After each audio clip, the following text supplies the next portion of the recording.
dalam hadis yang disampaikan oleh penulis Syekh Muhammad Abdul Wahhab rahimahullahu taala. Kita bacakan hadisnya. Wa fi sahih an Abi Hurairah radhiyallahu taala anhu. Dalam hadis yang sahih dari Abu Hurairah radhiyallahu anhu, anin Nabi sallallahu alaihi wasallam qala, dari Nabi sallallahu alaihi wasallam beliau bersabda, "Idza qadallahu al-amra fis sama." Kalau Allah menetapkan suatu urusan atau suatu perkara di langit, darabatil malaikatu bi ajnihatiha, maka para malaikat mengepakkan sayap-sayap mereka khud'anan liqaulihi, karena tunduk kepada firman Allah yang mereka dengar. Ka'annahu silsilatun ala safwanin yanfudhuhum dzalik, seakan-akan mereka mendengar suara rantai yang ditarik di atas batu yang licin, dan suara tersebut menembus mereka hatta idza fuzzi'a an qulubihim. Jadi tatkala mereka mendengar suara tersebut, mereka ketakutan, tunduk kepada firman Allah Subhanahu wa taala.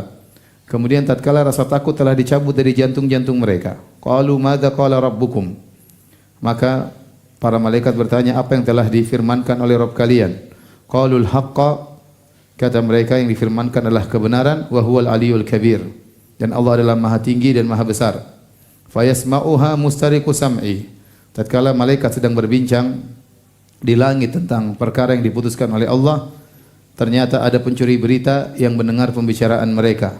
Wa mustariqu sam'i hakadha ba'duhu fawqa ba'din wasafahu Sufyan bikaffihi, dan para pencuri berita tersebut yaitu para jin, para syaitan, mereka bersusun-susun satu di atas yang lainnya. Dijelaskan oleh Sufyan ibnu Uyainah rahimahullahu taala, wa baddada baina asabi'ihi, dia seperti ini, mereka bertumpuk-tumpuk, jin bertumpuk-tumpuk untuk sampai ke langit mendengarkan pembicaraan para malaikat. Fayasma'ul kalimata fayulqiha ila man tahtahu, kemudian yang paling di atas, jin yang paling di atas mendengarkan pembicaraan malaikat, kemudian dia sampaikan kepada jin yang di bagian bawah.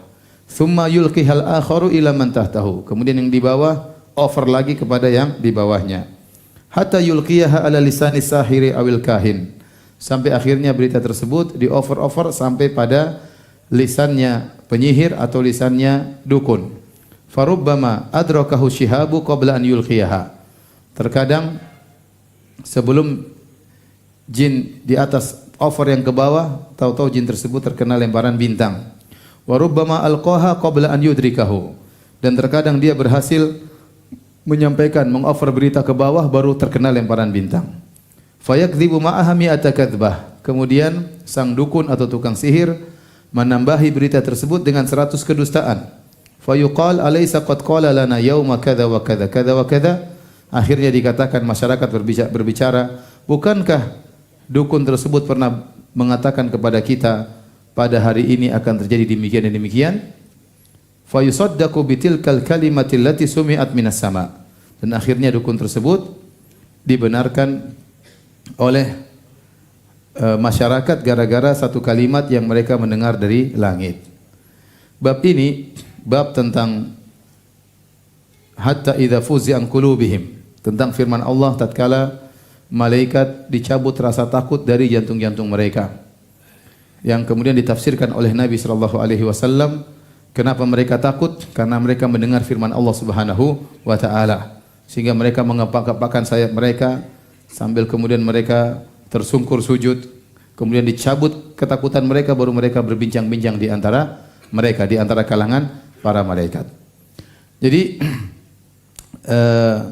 di sini Nabi SAW menafsirkan ayat ini, dan sebagaimana dijelaskan oleh Ibnu Katsir rahimahullahu taala, metode yang terbaik dalam tafsir adalah menafsirkan ayat dengan ayat yang lain. Menafsirkan ayat dengan ayat yang lain, ya. Ini sering dijelaskan oleh Ibnu Katsir, ya. Kemudian juga setelah ayat dengan ayat atau ayat dengan hadis, seperti dalam bab ini ada firman Allah, hatta idza fuzi'a an qulubihim, tatkala dicabut rasa takut dari para malaikat, orang bertanya, rasa takut apa? Kenapa mereka takut?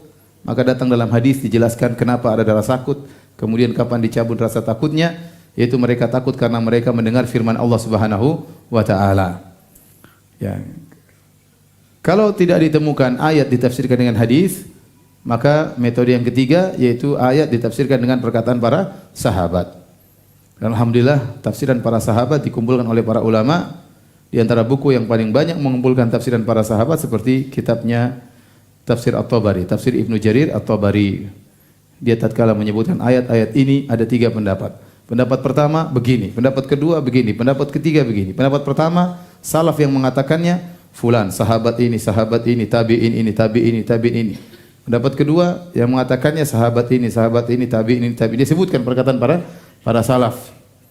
Sehingga kalau Anda ingin mengenal tafsiran para salaf, Anda baca buku Tafsir Ibnu Jarir At-Tabari, ya. Kalau tidak terdapat perkataan para sahabat, perkataan para tabi'in. Kalau ternyata tidak ada tafsiran ayat dengan ayat yang lain, tidak ada tafsiran dari hadis Nabi SAW, tidak ada tafsiran dari perkataan para salaf, baru kemudian metode yang terakhir adalah mentafsirkan ayat berdasarkan konsekuensi dari sisi bahasa. Namun ini adalah metode yang terakhir. Maka jangan salah diurutkan. Karena banyak ahlul bidah, ya. Mereka langsung menafsirkan dari sisi bahasa. Kemudian mereka menolak hadis-hadis Nabi SAW. Ini banyak terjadi. Jadi ahlul bidah tatkala hadis-hadis tidak sesuai dengan hawa nafsu mereka, maka mereka menafsirkan ayat dengan sisi bahasa. Kemudian mereka menolak hadis-hadis Nabi SAW. Mereka menolak tafsiran para salaf karena berpegang dengan bahasa. Demikian juga ini dilakukan banyak oleh orang-orang liberal. Mereka menafsirkan ayat-ayat langsung dengan sisi bahasa, tanpa kembali kepada penafsiran Nabi atau penafsiran para salaf. Dan ini juga sangat fatal. Akhirnya Al-Quran ditafsirkan dengan hawa nafsu mereka. Terlebih lagi, bahasa itu memiliki banyak kemungkinan. Terkadang satu kalimat maknanya sangat banyak. Oleh karenanya mereka bisa memilih sesuai dengan apa yang mengikuti hawa nafsu mereka. Jadi metode penafsiran Al-Quran dengan Al-Quran, Al-Quran dengan hadis, Al-Quran dengan perkataan para salaf, baru terakhir dengan bahasa. Nah, tujuan dibawakan bab ini oleh Syekh Muhammad bin Abdul Wahhab rahimahullahu taala adalah menjelaskan tentang makhluk yang sangat agung, malaikat. Malaikat itu makhluk yang sangat agung, namun mereka tidak pantas untuk diibadahi. Mereka takut kepada Allah Subhanahu wa taala. Baru mendengar Allah berfirman, mereka sudah ketakutan, mengepak-kepakkan sayap mereka. Sampai ketakutan luar biasa, sampai mereka tersungkur. Mereka tidak bisa berbicara kecuali Allah cabut rasa takut dari jantung-jantung mereka. Ini maksud dari bab ini.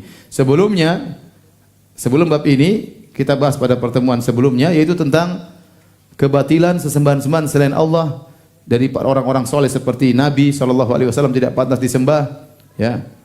Sebagaimana Nabi tidak pantas disembah, sebagaimana orang soleh tidak pantas disembah, bahkan malaikat yang begitu hebat luar biasa tidak pantas untuk disembah. Karena tidak boleh hamba menyembah hamba, ya. In kullu man fis samawati wal ardi illa atir rahmani abda.